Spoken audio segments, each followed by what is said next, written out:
ನಮಸ್ಕಾರ ವೀಕ್ಷಕರೇ, welcome to tech extension Kannada YouTube channel. ಬನ್ನಿ ನಾವು ಇವತ್ತಿನ ವಿಡಿಯೋದಲ್ಲಿ ನಿಮಗೆ ಗೃಹಲಕ್ಷ್ಮಿ ಯೋಜನೆ ಬಗ್ಗೆ ನಾನು ನಿಮಗೆ ತಿಳಿಸ್ಕೊಡ್ತಾ ಇದ್ದೇನೆ. ಲೇಟೆಸ್ಟ್ ಆದಂಥ ಅಪ್ಡೇಟ್ ಅನ್ನ ಇವಾಗ ನಿಮಗೆ ತಿಳಿಸ್ಕೊಡ್ತೇನೆ.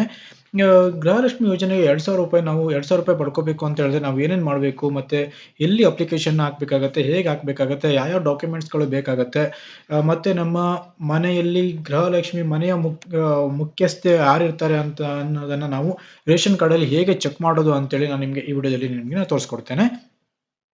ಬನ್ನಿ ನಾವು ವಿಡಿಯೋದಲ್ಲಿ ನಾವು ಯಾವ್ದ್ರ ಬಗ್ಗೆ ಡಿಸ್ಕಷನ್ ಮಾಡೋಣ ಅಂತಂದ್ರೆ, ನಾವು ಅರ್ಜಿಯನ್ನ ಎಲ್ಲಿ ಹಾಕ್ಬೋದು, ಎಲ್ಲಿ ಯಾವ್ಯಾವ ಪ್ಲೇಸಲ್ಲಿ ನಾವು ಅರ್ಜಿಯನ್ನ ಹಾಕ್ಬೋದು ಅನ್ನೋದನ್ನ ತಿಳಿಸ್ಕೊಡ್ತೇನೆ. ಹಾಗೆ ಇದು ಯಾವಾಗಿಂದ ಸ್ಟಾರ್ಟ್ ಆಗುತ್ತೆ, ಈ ಅಪ್ಲಿಕೇಶನ್ ಯಾವ ಡೇಟಿಂದ ಸ್ಟಾರ್ಟ್ ಆಗುತ್ತೆ ಅನ್ನೋದನ್ನು ನಾನು ತಿಳಿಸ್ಕೊಡ್ತೇನೆ.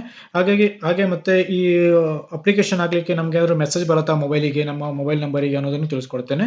ಹಾಗೆ ಹೆಲ್ಪ್‌ಲೈನ್ ನಂಬರ್ ನಮ್ಗೆ ಏನೇ ಕ್ವೈರಿಗಳಿದ್ರೆ, ಏನೋ ಪ್ರಾಬ್ಲಮ್‌ಗಳಿದ್ರೆ ಅದನ್ನ ನಾವು ಹೆಲ್ಪ್‌ಲೈನ್ ನಂಬರ್ ಮೂಲಕ ನಾವು ಕಾಲ್ ಮಾಡಿಕೊಂಡು ನಾವು ಮಾಹಿತಿಯನ್ನು ನಾವು ಪಡ್ಕೋಬಹುದು. ಹಾಗೆ ಡಾಕ್ಯುಮೆಂಟ್ಸ್‌ಗಳು ಏನು ಬೇಕಾಗುತ್ತೆ, ಮತ್ತೆ ಆಧಾರ್ ಕಾರ್ಡ್‌ಗೆ ನಮ್ಮ ಬ್ಯಾಂಕ್ ಅಕೌಂಟ್ ಲಿಂಕ್ ಆಗಿಲ್ಲ ಅಂತಂದ್ರೆ ಹೇಗೆ, ನಮಗೆ ಬರುತ್ತೋ ಇಲ್ವೋ, ಹಣ ಬರುತ್ತೋ ಇಲ್ವೋ, ಮತ್ತೆ ಏನು ಮಾಡಬೇಕು ಅನ್ನೋದನ್ನ ನಿಮಗೆ ನಾನು ತೋರಿಸ್ಕೊಡ್ತೇನೆ.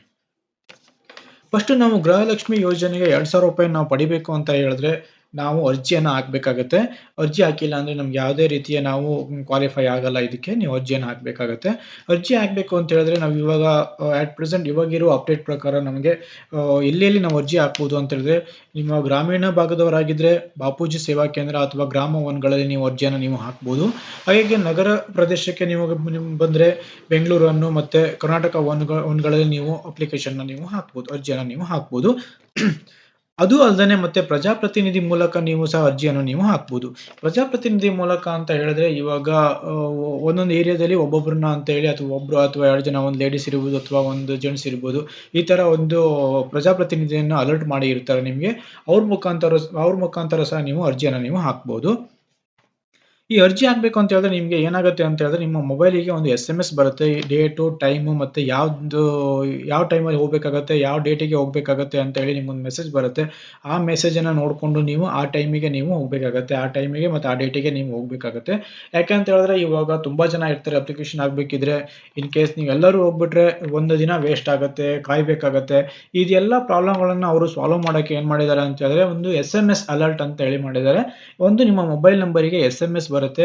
ಆ SMS‌ನ ನೋಡ್ಕೊಂಡು ನೀವು ನಿಮ್ಗೆ ಆ ಟೈಮ್ ಅಂತ, ಆ ಸ್ಲಾಟ್ ಅಂತ ಏನ್ ಹೇಳ್ತಾರಲ್ಲ, ಆ ಟೈಮು ಮತ್ತೆ ಆ ಡೇಟು ಅದನ್ನ ನಿಮ್ಗೆ ಅಲರ್ಟ್ ಮಾಡಿರ್ತಾರೆ ನಿಮ್ಗೆ. ಆ ಡೇಟ್, ಆ ಟೈಮಲ್ಲಿ ನೀವು ಹೋಗಿ ನೀವು ಅಪ್ಲಿಕೇಶನ್‌ನ ಸಹ ನೀವು ಹಾಕ್ಬೋದು. ಆವಾಗ ನಿಮ್ಗೆ ಟೈಮು ಉಳಿಯುತ್ತೆ. ನೀವು ಕೆಲಸನೂ ಮಾಡ್ಕೋಬಹುದು. ಅಂದ್ರೆ ನಿಮ್ಗೆ ಐಡಿಯಾ ಬಂದ್ಬಿಡುತ್ತೆ ಯಾವ ಟೈಮಲ್ಲಿ ಹೋದ್ರೆ ನಿಮ್ಗೆ ಅಪ್ಲಿಕೇಶನ್ ಹಾಕ್ಬೋದು ಅಂತೇಳಿ. ನಿಮ್ಗೆ ಅಂತ ಹೇಳಿ ಅಲರ್ಟ್ ಮಾಡಿರುವಂಥ ಟೈಮ್‌ಗೆ ನೀವು ಹೋಗಿ ಅಪ್ಲಿಕೇಶನ್ ನೀವು ಹಾಕ್ಬೇಕಾಗುತ್ತೆ. ಇನ್ ಕೇಸ್ ಆ ಟೈಮಲ್ಲಿ ನಿಮ್ಗೆ ಆಗಿಲ್ಲ, ನೀವು ಮಿಸ್ ಆಗೋಯ್ತು ಅಂತ ಹೇಳಿದ್ರೆ, ನಿಮ್ಮ ಅಪ್ಲಿಕೇಶನ್ ನೀವು ಹಾಕಕ್ಕಾಗಿಲ್ಲಪ್ಪ, ಏನ್ ಮಾಡೋದು ಅಂತ ಆ ಥರ ಏನು ವರಿ ಮಾಡ್ಕೋಬೇಡಿ. ನೀವು 5 ಗಂಟೆ ಮೇಲೆ ನೀವು ಇನ್ ಕೇಸ್ ನೀವು ಅವ್ರು ಕೊಟ್ಟಿರುವಂಥ ಡೇಟು ಮತ್ತೆ ಟೈಮು ನಿಮ್ಗೆ ಮಿಸ್ ಆಗಿದ್ರೆ, ನೀವು 5 ಗಂಟೆಯ ನಂತರ ಹೋಗಿ ನೀವು ಅರ್ಜಿಯನ್ನ ನೀವು ಹಾಕ್ಬಹುದು. ನೋಡಿ, ಇದು ಮತ್ತೆ ನಿಮ್ಗೆ ಮೆಸೇಜ್ ಸಹ ಬರುತ್ತೆ. ನೀವು ಮೆಸೇಜ್ ಮುಖಾಂತರ ನೀವು ಹಾಕ್ಬೋದು. ಮತ್ತೆ ಯಾವಾಗಿಂದ ಇದೆಲ್ಲ ಸ್ಟಾರ್ಟ್ ಆಗುತ್ತೆ, ನಿಮ್ಗೆ ಈ ಅರ್ಜಿ ತುಂಬೋದು ಯಾವಾಗಿಂದ ಸ್ಟಾರ್ಟ್ ಆಗುತ್ತೆ ಅಂದ್ರೆ, ಅವರು ಜೂನ್ 19ರಿಂದ ಅಂತ ಹೇಳ್ತಾ ಇದ್ದಾರೆ. 19ರಿಂದ ನಿಮ್ಗೆ ಸ್ಟಾರ್ಟ್ ಆಗ್ಬಹುದು. ಇದು ನಮ್ಗೆ ಇವಾಗ ಲೇಟೆಸ್ಟ್ ಆಗಿ ಅಪ್ಡೇಟ್ ಆಗಿರೋದು ಜೂನ್ 19 ಅಂತ ಹೇಳ್ತಾ ಇದ್ದಾರೆ. ಇದು ಮುಂದೆನೂ ಹೋಗ್ಬೋದು, ಇಲ್ಲ 19ರಿಂದನೂ ಸ್ಟಾರ್ಟ್ ಆಗ್ಬೋದು. ಯಾವುದಕ್ಕೂ ಮುಂಚೆ ನೀವು ಎಲ್ಲ ಡಾಕ್ಯುಮೆಂಟ್ಸ್‌ಗಳನ್ನ ರೆಡಿ ಮಾಡಿ ಇಟ್ಕೊಳ್ಳಿ. ಹಾಗೆ ನಿಮ್ಗೆ ಈ ಅಪ್ಲಿಕೇಶನ್‌ನ ನೀವು ತುಂಬೋದಕ್ಕೆ ನಿಮ್ಗೆ ಕೆಲವೊಂದು ಡೌಟ್ಸ್‌ಗಳೇನೇ ಇದ್ರು ನೀವು ಹೆಲ್ಪ್‌ಲೈನ್ ನಂಬರ್ ಮೂಲಕ ನೀವು ಅವ್ರನ್ನ ಕಾಂಟ್ಯಾಕ್ಟ್ ಮಾಡ್ಬಿಟ್ಟು ನೀವು ಇನ್ಫಾರ್ಮೇಷನ್‌ನ ನೀವು ತಗೋಬಹುದು. ಆ ಹೆಲ್ಪ್‌ಲೈನ್ ನಂಬರ್ ಯಾವುದು ಅಂತ ಹೇಳಿದ್ರೆ, ಮೊಬೈಲ್ ನಂಬರ್ ಕೊಟ್ಟಿದ್ದಾರೆ ನಿಮ್ಗೆ 8147 500 500. ನೋಡಿ, ಕನ್ನಡದಲ್ಲಿ ಹೇಳ್ತೀನಿ, 81 97 500 500. ಈ ನಂಬರಿಗೆ ನೀವು ಡಯಲ್ ಮಾಡ್ಬಿಟ್ಟು ನಿಮ್ಗೆ ಏನೇ ಡೌಟ್ಸ್‌ಗಳಿದ್ರು ನೀವು ಕ್ಲಾರಿಫೈ ಮಾಡ್ಕೋಬಹುದು. ಹಾಗೆ ಅದನ್ನ ಬಿಟ್ಟು ನಿಮ್ಗೆ ಇನ್ನೊಂದು ನಂಬರನ್ನ ಕೊಟ್ಟಿದ್ದಾರೆ, 1902 1902. ಇದು ಹೆಲ್ಪ್‌ಲೈನ್ ನಂಬರ್ ಆಗಿರುತ್ತೆ. ಈ ನಂಬರಿಗೂ ನೀವು ಕಾಲ್ ಮಾಡ್ಕೊಂಡು ನೀವು ನಿಮ್ಮ ಮಾಹಿತಿಯನ್ನ ನೀವು ಪಡ್ಕೋಬಹುದು.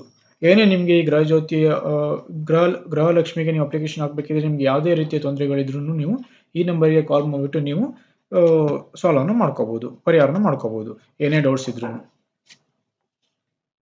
ಹಾಗೆ ಡಾಕ್ಯುಮೆಂಟ್ಸ್‌ಗಳು ಏನೇನು ಬೇಕಾಗುತ್ತಪ್ಪ ಅಂತ ಹೇಳೋದಾದ್ರೆ, ನಿಮ್ಗೆ ಮನೆಯಲ್ಲಿ ನೀವು ಯಾರು ಗೃಹಲಕ್ಷ್ಮಿ ಅಂತ ಹೇಳಿ ನೀವು ಡಿಸೈಡ್ ಮಾಡಿರ್ತೀರಲ್ಲ, ನೀವು ನಿರ್ಧಾರ ಮಾಡಿರ್ತಾರಲ್ಲ, ಅವರ ಆಧಾರ್ ಕಾರ್ಡ್ ಬೇಕಾಗತ್ತೆ, ಹಾಗೆ ಬ್ಯಾಂಕ್ ಅಕೌಂಟ್ ನಂಬರ್ ಬೇಕಾಗತ್ತೆ, ಹಾಗೆ ಅವರ ಪತಿಯ ಆಧಾರ್ ಕಾರ್ಡು ಮತ್ತೆ ಪ್ಯಾನ್ ಕಾರ್ಡು ಬೇಕಾಗತ್ತೆ, ಇಷ್ಟೊಂದು ರೇಷನ್ ಕಾರ್ಡು ಬೇಕಾಗತ್ತೆ. ಈ ಎಲ್ಲ ಡಾಕ್ಯುಮೆಂಟ್ಸ್ಗಳನ್ನ ರೆಡಿ ಮಾಡಿ ಇಟ್ಕೊಂಡ್ರೆ ನೀವು ಬೆಟರ್. ಎಲ್ಲ ಎಲ್ಲ ಕಾರ್ಡುಗಳು ಇಂಪಾರ್ಟೆಂಟ್ ಡಾಕ್ಯುಮೆಂಟ್ಸ್ಗಳು ನಿಮಗೆ ಇಟ್ಕೋಬೇಕಾಗತ್ತೆ. ಅಂದ್ರೆ Aadhaar card, bank account, ration card ಎಲ್ಲ ಡಾಕ್ಯುಮೆಂಟ್ಸ್ಗಳು ಬೇಕಾಗತ್ತೆ. ಇನ್ ಕೇಸು ನಿಮ್ಮ ಅಕೌಂಟ್ ನಂಬರು ಲಿಂಕ್ ಆಗಿಲ್ಲ ಅಂತ ಹೇಳಿದ್ರೆ ಏನು ಮಾಡೋದು ಅಂತ ಹೇಳಿ ಕೇಳ್ತಾ ಇದ್ದಾರೆ. ನಿಮ್ಮ ಆಧಾರ್ ಕಾರ್ಡ್ಗೆ ಅಕೌಂಟ್ ನಂಬರ್ ಲಿಂಕ್ ಆಗಿಲ್ಲ ಅಂದರೆ ನೀವು ಬೇರೆ ನಂಬರ್ನ ಕೊಡ್ಬೋದು, ಅಥವಾ ನಿಮ್ಮ ಹತ್ರ ಅಕೌಂಟ್ ನಂಬರ್ ಇಲ್ಲ ಅಂತ ಹೇಳಿದ್ರೆ ನಿಮ್ಮ ಅಕೌಂಟ್ ನಂಬರ್ನ ಕ್ರಿಯೇಟ್ ಮಾಡಿಕೊಂಡು ಆ ಅಕೌಂಟ್ ನಂಬರ್ನು ಕೊಡ್ಬೋದು. ಈ ಥರ ನೀವು ಮಾಡಿಕೊಂಡು ನೀವು ಅಮೌಂಟನ್ನು ನೀವು ರಿಸೀವ್ ಮಾಡ್ಕೋಬೋದು. ಹಾಗೆ ಮೇನ್ ಆಗಿ ನಮ್ಮ ಮನೆಯಲ್ಲಿ ಯಾರು ಗೃಹಲಕ್ಷ್ಮಿ, ಯಾರು ಮುಖ್ಯಸ್ಥರು ಅನ್ನೋದನ್ನ ನಾವು ಹೇಗೆ ತಿಳ್ಕೊಳ್ಳೋದು ಅನ್ನೋದನ್ನು ಸಹ ನಿಮಗೆ ವಿಡಿಯೋದಲ್ಲಿ ತೋರಿಸ್ಕೊಡ್ತೇನೆ ನೋಡಿ. ಯಾಕೆಂದ್ರೆ ಕೆಲವೊಂದು ಕನ್‌ಫ್ಯೂಸ್‌ಗಳು ತುಂಬಾನೇ ಇದೆ, ಡೌಟ್‌ಗಳಿದೆ. ಯಾರಪ್ಪ ಮನೆ ಯಜಮಾನಿ, ಯಾರ ಹೆಸರಿಗೆ ಬರುತ್ತೆ ಅಂತ ಹೇಳೋದು ತುಂಬಾ ಡೌಟ್‌ಗಳಿರುತ್ತೆ. ಅದು ಸಹ ನಾನು ನಿಮಗೆ ಈ ವಿಡಿಯೋದಲ್ಲಿ ನಾನು ತೋರಿಸ್ಕೊಡ್ತೇನೆ. ನೋಡಿ, ಈ ತರ ಬರುತ್ತೆ. ಮಾಹಿತಿ kannada.karnataka.gov.in ಅಂತೇಳಿ ಒಂದು ವೆಬ್ ಪೇಜ್ ಬರುತ್ತೆ. ಈ ಪೇಜಿಗೆ ನೀವು ಹೋಗ್ಬೇಕಾಗತ್ತೆ. ಈ ಪೇಜಿಗೆ ನೀವು ಹೋದ್ಮೇಲೆ ನಿಮಗೆ ಇಲ್ಲಿ ಒಂದು ಆಪ್ಷನ್‌ಗಳು ಬರುತ್ತೆ. ನಿಮಗೆ ಪಡಿತರ ಚೀಟಿ ಪ್ರತ್ಯೇಕವಾಗಿ, ಪಡಿತರ ಅಂಗಡಿ ವಿವರಗಳು, ಪಡಿತರ ಚೀಟಿ ಪ್ರವೇಶವಾರು, ಆಮೇಲೆ ಪಡಿತರ ಚೀಟಿ ಮಾಹಿತಿ. ಇಷ್ಟು 4 ಆಪ್ಷನ್‌ಗಳಿದೆ.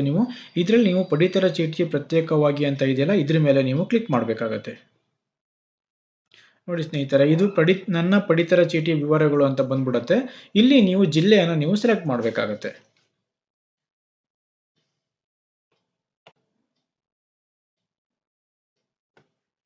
ನೋಡಿ, ಇಲ್ಲಿ ನೀವು ಜಿಲ್ಲೆಯನ್ನು ನೀವು ಸೆಲೆಕ್ಟ್ ಮಾಡಬೇಕಾಗತ್ತೆ.